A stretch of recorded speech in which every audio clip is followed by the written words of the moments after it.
Assalamualaikum guys, welcome back to my channel. This is Shafat Khan and now guys, अभी आज की जो ये वीडियो मैं बनाने जा रहा हूँ ये एक बहुत ज़्यादा ज़रूरी वीडियो है। सिर्फ MD कैट स्टूडेंट्स के लिए नहीं, सिर्फ उन स्टूडेंट्स के लिए नहीं जो मेडिकल कॉलेजेस के लिए प्रिपेयर कर रहे हैं, सिर्फ उन स्टूडेंट्स के लिए नहीं जो सिंध MD कैट के लिए प्रिपेयर कर रहे हैं, जो बलूचिस्तान MD कैट के लिए प्रिपेयर कर रहे हैं, जो पंजाब या KPK के लिए प्रिपेयर कर रहे हैं या जो नम्स के लिए प्रिपेयर कर रहे हैं।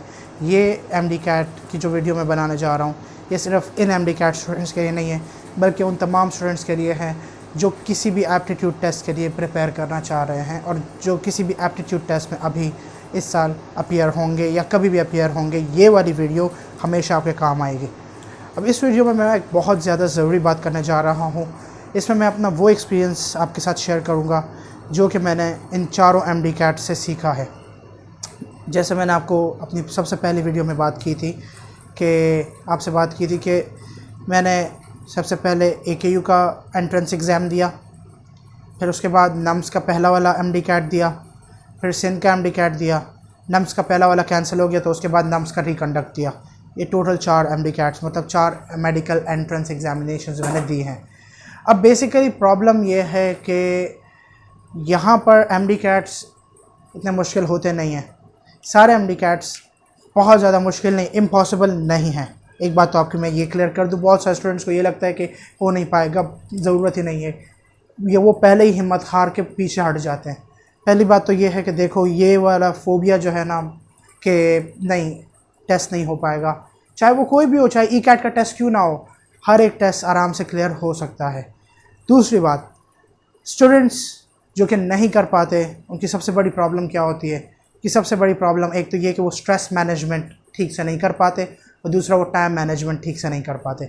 स्ट्रेस और टाइम ये दो सबसे इंपॉर्टेंट फैक्टर्स हैं किसी भी एप्टीट्यूड टेस्ट को क्लियर करने के लिए। जो मैंने अपने इन चारों टेस्ट से सीखा है वो ये है कि स्ट्रेस को अगर आप मैनेज कर सकते हैं तो आपका अगर सिलेबस अच्छे से कवर है और आपका स्ट्रेस भी कंट्रोल है, आपने टाइम भी मैनेज कर लिया तो आप आराम से उसे एस कर लेंगे। लेकिन आपने अपना सिलेबस कंप्लीट किया, आपने सब कुछ कर लिया, आपने एक बार नहीं 2-3 बार कंप्लीट कर लिया सिलेबस, लेकिन आपका स्ट्रेस मैनेज नहीं हो रहा, आपका टाइम मैनेज नहीं हो रहा, तो आपसे पेपर नहीं हो पाएगा। तो अब इस वीडियो में इस वीडियो का नाम मैंने रखा है स्ट्रेस रिलीवर। इसमें मैं आपको वो सारी टेक्निक्स बताऊंगा कि जिससे आपका स्ट्रेस जो है बिल्कुल रिलीव हो जाएगा एग्ज़ाम से एक दिन पहले। अच्छा, बेसिकली इस वीडियो में मैं आपसे वो सारी चीज़ें डिस्कस करूंगा जो कि आप किसी भी एग्ज़ाम, चाहे वो AKU का हो, चाहे वो नम्स का हो, चाहे वो सिंध का हो, चाहे वो किसी भी MD कैट का हो या किसी ई कैट का क्यों ना हो, किसी भी एप्टीट्यूड का हो, आपको एक दिन पहले ये सारी चीज़ें फॉलो करना चाहिए। अच्छा, अब देखें, पहले तो मैं आपको ये बता दूं कि एग्ज़ाम से एक दिन पहले स्टूडेंट्स क्या करते हैं कि पूरा दिन जो है बैठ के पढ़ाई करते हैं, पूरी रात भी निकल जाती है और फिर सुबह सवेरे एग्ज़ाम के लिए चले जाते हैं। ये गलत है। पूरा दिन करें, सही है, दिन में भी एक स्पेसिफिक टाइम के लिए, क्योंकि एक दिन में आप क्या करेंगे, आपको क्या पूरा कोर्स तो नहीं दोहरा सकते, राइट। लेकिन हाँ, एक दिन में आप ज़रूर ये कर सकते हैं कि जो नोट्स आपने during your preparation before that night बनाए हैं वो नोट्स आप एक बार रिवाइज़ कर सकते हैं। क्योंकि नोट्स बनाने का भी ये तरीका होता है कि आप इंपॉर्टेंट पॉइंट्स सिर्फ लिखें, आप सारे पॉइंट्स, सारे पैराग्राफ्स बना के पूरे बुक के पैराग्राफ्स उठा के नहीं छापें, वरना फिर बुक में और नोट्स में फ़र्क ही क्या रहा। नोट्स सिर्फ की पॉइंट्स के लिए होता है, सिर्फ वो पॉइंट्स जो पास पेपर्स में आपको लगता है कि रिपीट हो रहे हो, जो आपको लगता है कि एग्जामिनर टेस्ट कर रहा है, वो वाले पॉइंट्स आपके नोट्स बनते हैं। अच्छा, अब बेसिकली ये तो आपके नोट्स की बात होगी। आप एग्ज़ाम से एक दिन पहले कोशिश किया करें कि एग्ज़ाम से जो दो दिन पहले, जो एग्ज़ाम से पहले जो दूसरा दिन होता है, वहाँ तक तो आप अपना कोर्स कर लें, जितना कर सकते हैं कर लें। लेट्स अज्यूम आपने कर लिया, करते करते आप 80% तक पहुँच गए, 80% से ज़्यादा आपका कोर्स कवर नहीं हो पाया, लेकिन आपने साथ साथ पास पेपर्स भी अच्छे खासे कर लिए। उस 80% प्रिपरेशन के साथ साथ आपने तकरीबन कुछ 3-4 साल, 5 साल, 6 साल, 7 साल के पास पेपर्स कंप्लीट कर लिए। अब देखें, ऐसे स्टूडेंट्स के साथ एक प्रॉब्लम ये हो जाती है कि वो फिर ये सोचते हैं कि यार मैंने 20% कंप्लीट नहीं किया, क्या पता एग्ज़ाम अगर उसी 20% से आगे तो फिर मैं क्या करूँगा। अब मेरी एक बात सुने, देखें, आपने मेहनत की है ना, मेहनत आपकी ज़ाया नहीं जानी। आपके 20% से अगर पेपर आ जाता है, पूरा पेपर 20% से कभी नहीं आता। आप एक बात तो ये नोट कर लें, क्योंकि एग्ज़ामिनर चाहे किसी एग्ज़ाम का भी हो, उसको पूरा का पूरा सिलेबस कवर करना होता है, ठीक है, पूरे पेपर में। तो जितना आपने कवर किया है, जितना आपने कवर नहीं किया, वो सारा का सारा टेस्ट होने के चांसेस हैं।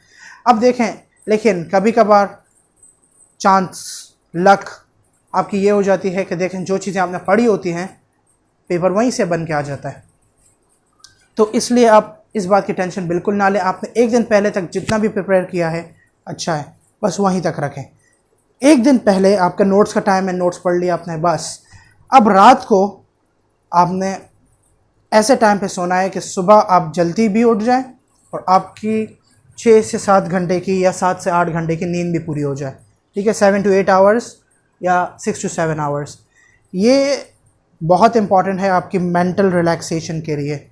मेंटली आपको रिलैक्स करने के लिए आपकी नींद पूरी होना एग्ज़ाम से एक दिन पहले मस्ट है। ठीक है, अगर आपकी नींद पूरी नहीं होगी तो एग्ज़ाम में फिर आपको वो एग्ज़ाम प्रेशर आप टैकल नहीं कर पाएंगे, क्योंकि आपको बार बार नींद आ रही होगी। अब इसके अलावा अगर आप देखें तो ये तो सबसे पहली बात हो गई। पहला काम क्या करना था, एग्ज़ाम से एक दिन पहले पूरा कोर्स रिवाइज करने की कोशिश ना करें। हाँ, दिन के शुरू हिस्से में कर लें, लेकिन दिन का जो बाद वाला हिस्सा होता है, पिछला हिस्सा, उसमें बस नोट्स ही करें बस, और फिर जल्दी सोने की कोशिश करें ताकि आपकी इतनी नींद कम अज़ कम पूरी हो जाए। फिर जब एग्ज़ाम के दिन आप सुबह सवेरे उठें, उस वक्त भी आप अगर हो सकता है तो कुछ नोट्स देख लें, लेकिन बहुत ज़्यादा नहीं कीजिएगा। ठीक है, बस जो बड़े बड़े जो ज़्यादा इंपॉर्टेंट है बस वो देख लीजिएगा, बस दैट्स इट। जो नहीं हुआ बस फिर छोड़ दें, करने की ज़रूरत नहीं है। ठीक है, वरना अगर आप जल्दी में वो करेंगे तो जो आपने याद किया है वो भी चांसेस हैं कि आप भूल जाएं। ठीक है, ये मेरे साथ हुआ है, AKU में मेरे साथ हुआ था ऐसा। तो इसलिए मैं आपसे कह रहा हूँ कि आप, क्योंकि AKU में मेरा सिलेबस कंप्लीट नहीं हुआ था, और जो कंप्लीट नहीं हुआ था, जो रह गया था, उसे भी मैं कवर करने की कोशिश कर रहा था, एंड फिर वो मेरे लिए एक प्रॉब्लम बन गई थी, क्योंकि वो बैलेंस करना एक बहुत बड़ा इशू था मेरे लिए। अब बेसिकली जो एग्ज़ाम का दिन है ना, उस दिन आपने एक लाइट ब्रेकफास्ट करना है सुबह सवेरे। ठीक है, ब्रेकफास्ट कोशिश करें ऑयली ना हो, पराठा आप अवॉइड करें सुबह सवेरे। ठीक है, बस एक हल्का सा दूध पी लें, ब्रेड खा लें, बस काफ़ी है। सुबह सवेरे शावर तो लेना ही है आपने लाजमी। ठीक है, ताकि आप फ्रेश हो जाएं। ठीक है, शावर इज़ अ मस्ट। फिर अब ये सारी चीज़ें करने के बाद नोट्स अपने साथ रखें। ठीक है, शावर वगैरह ब्रेकफास्ट से पहले बस वो करके बस साइड कर दें। ठीक है, अब इसके बाद दूसरी तरफ मैं अब आऊँगा इस टॉपिक के। अच्छा हाँ, ये वाला पॉइंट जो है ना, boosting your glucose level during the exam, ये भी एक बहुत इंपॉर्टेंट फैक्टर होता है एग्ज़ाम में सक्सीड करने के लिए। लेकिन इस तरफ मैं अभी थोड़ी देर में आऊँगा। पहले मैं ज़रा ये यहाँ की बात कर लूँ कि ये 27,000 मैंने यहाँ क्यों लिखा है। बेसिकली ये स्टैट्स जो है, ये पिछले साल रिसेंट ईयर की सिंध MD-CAT का स्टैट है कि पूरे सिंध से 27,000 स्टूडेंट्स अपीयर हुए थे। अच्छा, आप सोच रहे होंगे कि यार 27,000 स्टूडेंट्स हैं और सीट्स तो सिर्फ 2,000 हैं पूरे सिंध में, या 2,000 के आसपास हैं MD-CAT के स्टूडेंट्स के लिए। तो 27,000 में बाकी के 25,000 स्टूडेंट्स वापस घर जाएंगे, राइट। अब देखें, ये एक बहुत बड़ा नेगेटिव फैक्टर होता है जो आपके कॉन्फिडेंस को शैटर करने के लिए काफ़ी होता है। अगर आपने इसे कॉन्फिडेंस शैटर करने दिया तो बस फिर आप गए। अब यहाँ आप एक बात देखिएगा, 27,000 स्टूडेंट्स तो हैं, लेकिन उनमें बहुत सारे ऐसे स्टूडेंट्स होंगे जो आपसे पीछे होंगे, बहुत सारे ऐसे स्टूडेंट्स होंगे जो B grade, C grade, D grade के होंगे। तो उनका होना ना होना आपके लिए कोई इशू नहीं करेगा। ठीक है, दूसरी बात, चाहे स्टूडेंट्स जितने भी हों, आपने अगर प्रिपरेशन की है तो आपका एडमिशन हो जाना है। ठीक है, तो इस स्टैट को आप बिल्कुल भी ना देखें, आप बस अपनी प्रिपरेशन जारी रखें। आपसे जो हो सकता है आप करें। ठीक है, मेहनत करें, कोशिश करें, रिज़ल्ट अल्लाह पर छोड़ दें। इंशाल्लाह अल्लाह आपको जो भी देगा वो बेहतर ही होगा। अब यहाँ मैं एक बात कर दूँ कि आपको अगर एडमिशन मिल जाता है ना, दैट्स अल्लाह's डायरेक्शन, ये अल्लाह ने आपके लिए बेहतर लिखा होता है। लेकिन आपको अगर एडमिशन नहीं भी मिल पाता तो मतलब उसका ये है कि दैट्स अल्लाह's प्रोटेक्शन। हो सकता है अल्लाह ने आपके लिए कुछ और भी बेहतर चीज़ प्लान की हो। तो इसलिए कभी भी यहाँ पर जो है टेंशन लेने की ज़रूरत नहीं है कि यार होगा नहीं होगा, वो मामला आप अल्लाह पर छोड़ दें। आप अपनी कोशिश, हाँ आपके हाथ में जो है आप वो करें। That's hard work, working hard is very very important. आप जो है अपनी मेहनत जारी रखें। आप ये 1000, अच्छा ये 1000 का जो स्टैट मैंने यहाँ लिखा है ये सिंध का नहीं है, ठीक है, ये कराची का है, सिर्फ कराची का। कराची में अलोन 10,000 स्टूडेंट्स रिसेंट ईयर में अपीयर हुए थे, जिसमें और कराची में सीट्स हैं 1000 के करीब। अच्छा, ये 1000 के करीब जो है ये पब्लिक सेक्टर, सेल्फ फाइनेंस और प्राइवेट सब की सीटें मिलाकर 1000 हैं। ठीक है, थोड़े से इससे ऊपर नीचे होगा, लेकिन यही है, नीचे नहीं ऊपर होगा थोड़ा सा, मेरे ख्याल से 1200 के आसपास बन जाता है, लेकिन रफली यही है। अब कराची में है 4 मेडिकल कॉलेजेस पब्लिक सेक्टर के, डाव, JSMU, KMDC, लियारी मेडिकल। उसके बाद फिर सारे प्राइवेट शुरू हो जाते हैं। अब हर स्टूडेंट की ख्वाहिश होती है कि उसे पब्लिक सेक्टर में एडमिशन मिल जाए, जिसके लिए हायर मेरिट चाहिए होता है, राइट। पब्लिक सेक्टर में काफ़ी फ़वाइद ये होते हैं कि यार, एक तो ये होता है कि सस्ता हो जाता है यार, बंदे को ऑलमोस्ट नेग्लिजिबल फ़ी में बंदे का MBBS कंप्लीट हो जाता है, और ये एक अच्छी बात है, हर किसी को यहाँ पर एम करना चाहिए। इसके अलावा ये MBBS और BDS दोनों की शायद मिलाकर है, या BDS की कुछ 100 सीटें, कुछ 200-300 सीटें ऊपर कर लें, लेकिन रफ एस्टिमेट यही है। अब देखें, काफ़ी स्टूडेंट्स ये भी सोचते हैं कि यार 10,000 में सिर्फ 1000 सीटें, तो हमारे 1000 में कैसे होगा। तो मैं फिर से यही कहूँगा कि देखें, आप अगर मेहनत करेंगे ना तो आपका हो जाएगा।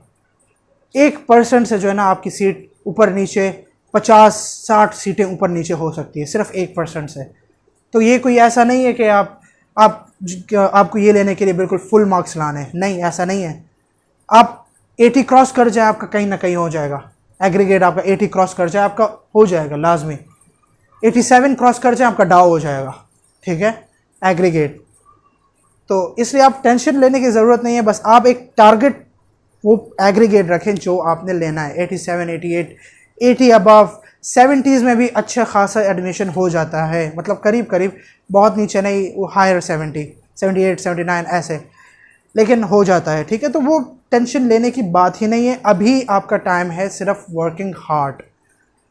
ये बात तो हार्ड वर्क की हो गई। ये सिर्फ MD कैट के लिए स्टैंड नहीं, ये सिर्फ MD कैट के लिए महदूद नहीं है। ई कैट या इंजीनियरिंग के जो एंट्रेंस एग्ज़ाम है उनका भी यही हाल है कि सीटें बहुत कम हैं, बच्चे बहुत ज़्यादा हैं, कंपटीशन टफ़ है।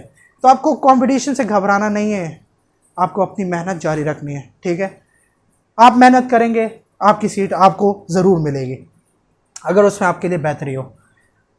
फिर ये पार्ट कवर हो गया। अब ज़्यादा इंपॉर्टेंट बात, डोंट्स।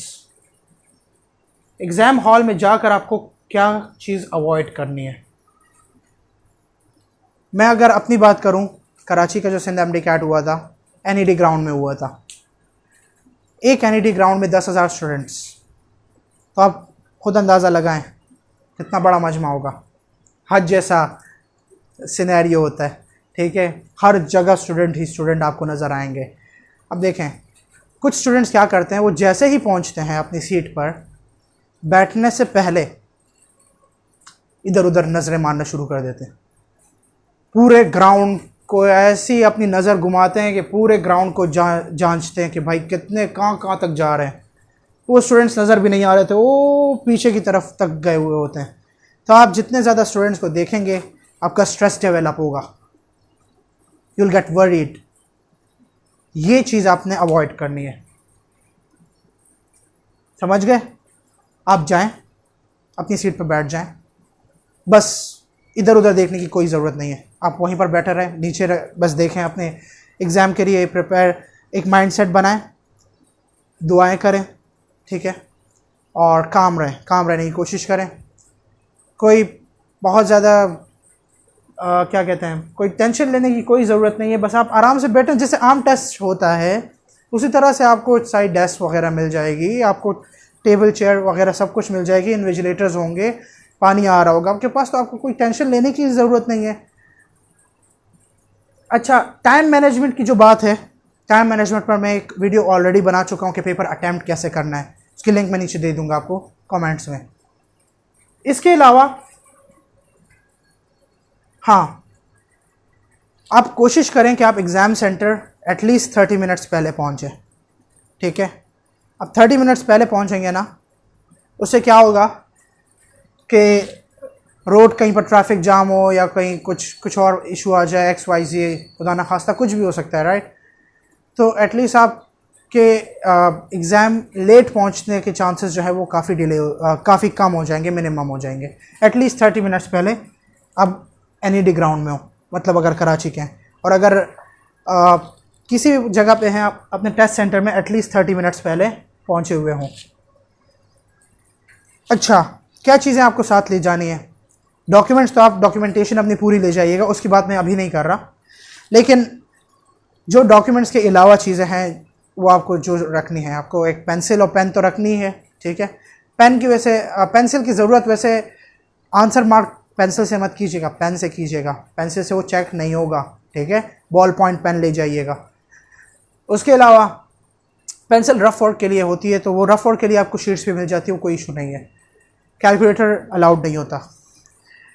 आपने डॉक्यूमेंट्स के अलावा दो मिसाइल वगैरह जो आपका एडमिट कार्ड वगैरह जो आया हुआ होता है, उनके अलावा भी आपने एक पानी की बोतल अपने साथ ले जानी है, 1.5 लीटर वाली, ठीक है, बड़ी वाली, छोटी नहीं, छोटी जल्दी ख़त्म हो जाएगी, बड़ी बोतल अपने साथ ले जानी है।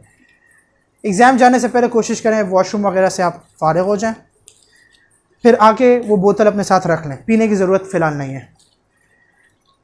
आप जैसे ही एग्ज़ाम सेंटर पहुँचे 30 मिनट्स पहले आपने बोतल अपने साथ रखी, कोशिश करें कि अपना ग्लूकोज लेवल जो है ना वो बूस्टेड रखें, ग्लूकोज लेवल आपका कम ना हो, क्योंकि glucose is necessary for metabolism. आप प्री मेड्स आपको तो पता है कि एनर्जी के लिए तो कितनी मस्ट है ग्लूकोज, और क्विक ग्लूकोज चाहिए आपको।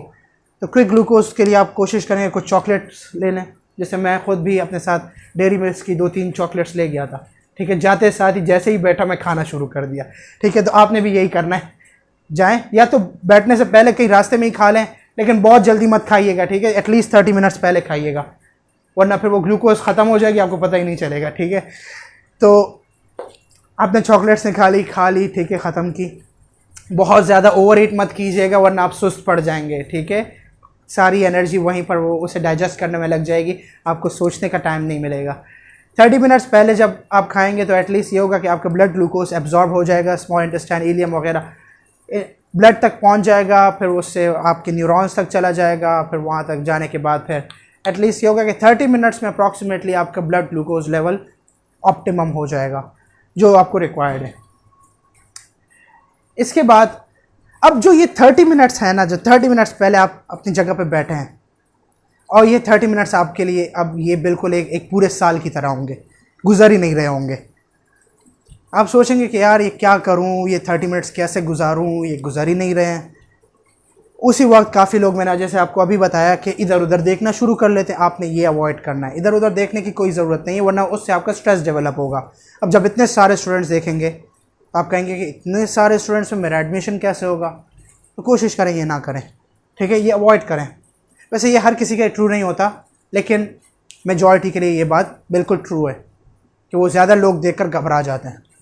जब भी ऐसी कोई फीलिंग आपको आए ना, पानी की बोतल तो आपके साथ पड़ी है, बस पानी उठाएं, पिए, ठीक है, एक एक घूंट करके पिए, ज़्यादा नहीं। बीच में कहीं पर भी, अब एग्ज़ाम शुरू हो गया, पानी की बोतल आपके साथ पड़ी हुई है, कहीं पर भी कोई MCQ नहीं आ रहा, आपको लग रहा है कि यार ये मैं पैनिक कर रहा हूँ, पानी उठाएं, पिए, ताकि वो पैनिक की फीलिंग जो है वो डिसरप्ट हो जाए, ठीक है। ये मैंने खुद अपने तजर्बे से किया था, अपने तजर्बे से बता रहा हूँ कि मैंने खुद भी यही काम किया था। ये बेसिकली मेरे एक टीचर थे केमिस्ट्री के, सर फैज़ान सिद्दीकी, उन्होंने ये बात हमें कही थी कि देखें पानी ले जाइएगा ज़रूर। और उसके अलावा काफ़ी जो दूसरे टीचर्स मेरे MD कैट के रह चुके हैं, सर अकबर शमसी वगैरह, उन्होंने भी मेरी ये बात कही थी कि यार बिल्कुल पानी, ग्लूकोज, चॉकलेट, ये सारी बातें ये मैं उनकी बता रहा हूँ आपको, जो उन्होंने मुझे एग्ज़ाम से पहले करने को बताई थी। और एक और इम्पॉर्टेंट बात, चाहे आपका सिलेबस आपने 80% कंप्लीट किया हो, 75% कंप्लीट किया हो, 90% कंप्लीट किया हो, 95% कंप्लीट किया हो, जितना भी कंप्लीट किया हो, आपको एग्ज़ाम डे पर वहाँ पर एग्ज़ाम सेंटर में जाकर उस परसेंटेज का 100% देना है, ठीक है।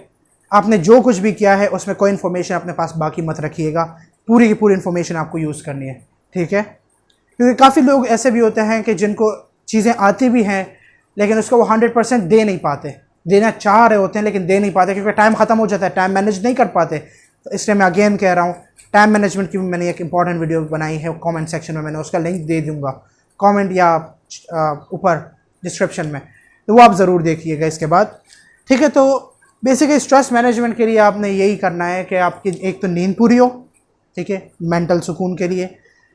एग्ज़ाम से एक दिन पहले आप बुक्स नहीं पढ़िएगा, नोट्स पढ़िएगा, जो मैंने खुद किया था। मैंने नोट्स बनाए थे, छोटे छोटे नोट्स वो पढ़े थे। वैसे ये नोट्स बनाने का ये मैंने एक दोस्त से सीखा था, उमर ज़ुबैर नाम है उनका, वो नोट्स बनाता था, तो उसने नोट्स बनाने के तरीके जो है ना मुझे सिखाए, तो आप ये कीजिएगा, ठीक है। फिर उसके बाद नींद पूरी होने के बाद सुबह सवेरे उठ के आपने शावर लेना है, हल्का ब्रेकफास्ट, लाइट ब्रेकफास्ट, ठीक है। उसके बाद आप एग्ज़ाम सेंटर गए, 30 मिनट्स पहले एटलीस्ट पहुंचिएगा।